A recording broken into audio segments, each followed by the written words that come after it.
இன்றைக்கி நம்ம சட்டுன்னு செய்யக்கூட ஒரு 15 நிமிஷத்தில் செய்யக்கூட பிரேக்ஃபாஸ்ட் ரெசிபி தான் பார்க்க போகிறோம். அதுக்கு ஒரு பாத்திரம் வச்சுருக்கேன். இப்போ அதில் நம்ம எண்ணெய் சேர்த்துக்கலாம்.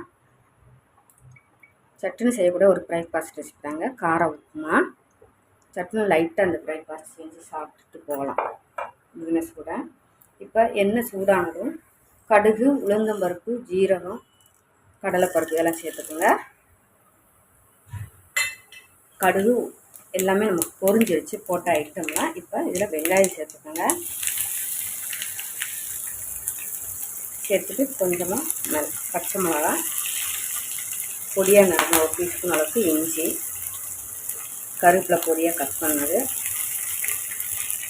தக்காளி 1/4 டீஸ்பூனுக்கு கம்மியாக மஞ்சள் தூள், காரத்துக்கு மிளகாத்தூள் அதுவும் 1/4 டீஸ்பூன் கம்மியாக மிளகாய் போட்டுருக்கோம். ஒரு வத்தல் கிள்ளி போட்டுருக்கோங்க. அப்போ எல்லாமே லிமிட்டாக நம்ம சேர்த்துக்கிட்டா போதும். ஒரு 1/4 டீஸ்பூன் வச்சுட்டு அந்த அளவு வச்சு சேர்த்தா போதும். சேர்த்துட்டு இப்போ நம்ம வதக்கி விட்டுக்குவோம். இதில் கொஞ்சமாக உப்பு சேர்த்துக்கோங்க. சேர்த்துட்டு இப்போ நம்ம வதக்கி எடுத்துக்கலாம். இன்றைக்கி காய் ஒன்றும் இல்லாமல் நான் சட்டுன்னு உங்களுக்கு இருக்கிறத வச்சு செய்யலாம்னு சொல்லிட்டு உங்களுக்கு பிரேக்ஃபாஸ்ட் எடுத்துருக்குறேங்க. உங்கள்கிட்ட காய் வெஜிடபிள் இருந்தால் நீங்கள் அதெல்லாம் சேர்த்துக்கலாம். பட்டாணி, கேரட்டு என்ன வெஜிடபிள் இருக்கோ நீங்கள் அதை சேர்த்து பண்ணாலும் அதுவும் நல்லாயிருக்கும், ஹெல்த்தியாகவும் இருக்குங்க. ஒரு சட்டுன்னு நம்ம 15 நிமிஷத்தில் செய்யணும். ஒரு வெங்காயம், தக்காளி போட்டு காலையில் ஒரு பிரேக்ஃபாஸ்ட் எடுத்துக்கலாம். பேச்சுலர் கூட யூஸ் ஆகும். இப்போ எல்லாத்தையும் வதக்கி எடுத்தாச்சு. இப்போ நம்ம தண்ணி சேர்த்துக்கலாம்.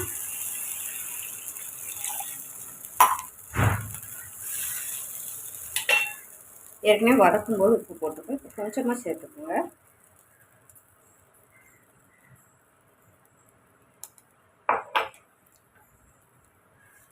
இப்போ இது ஒரு கொதி வரட்டும். இப்போ 2 நிமிஷத்தில் தண்ணி கொதிச்சிருச்சு. இப்போ நம்ம ரவையை சேர்த்துக்கலாம். ரவை ஏற்கனவே நான் வறுத்த ரவை தான், அதை நம்ம சேர்ந்து கலந்து விட்டுக்கோங்க.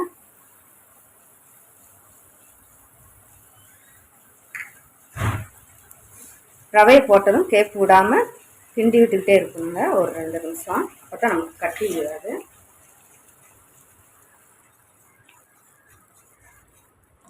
எல்லாமே நமக்கு மிஸ் ஆகும்.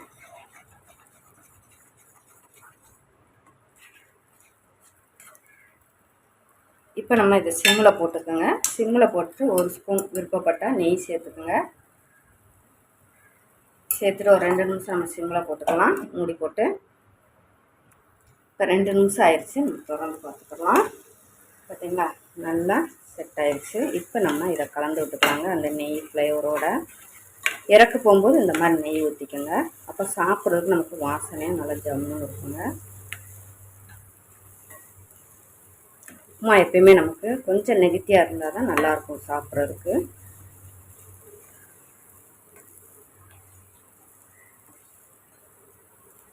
அவ்வளோதாங்க, அருமையான உப்புமா ரெடி ஆயிடுச்சுங்க. ஒரு 15 நிமிஷத்தில் நம்ம செய்யக்கூடிய ஒரு பிரேக்ஃபாஸ்ட் ரெசிபி தாங்க இன்றைக்கி நம்ம பார்த்துருக்கோம். அருமையாக இருக்குங்க. நீங்களும் இதே போல் ட்ரை பண்ணி பார்த்துட்டு எனக்கு எப்படி இருக்குன்னு கமெண்டில் சொல்லுங்கள். இந்த வீடியோ பிடிச்சிருந்தால் மறக்காமல் சப்ஸ்கிரைப் பண்ணுங்கள், லைக் பண்ணுங்கள், கமெண்ட் பண்ணுங்கள், சப்போர்ட் பண்ணுங்கள். தேங்க்யூ.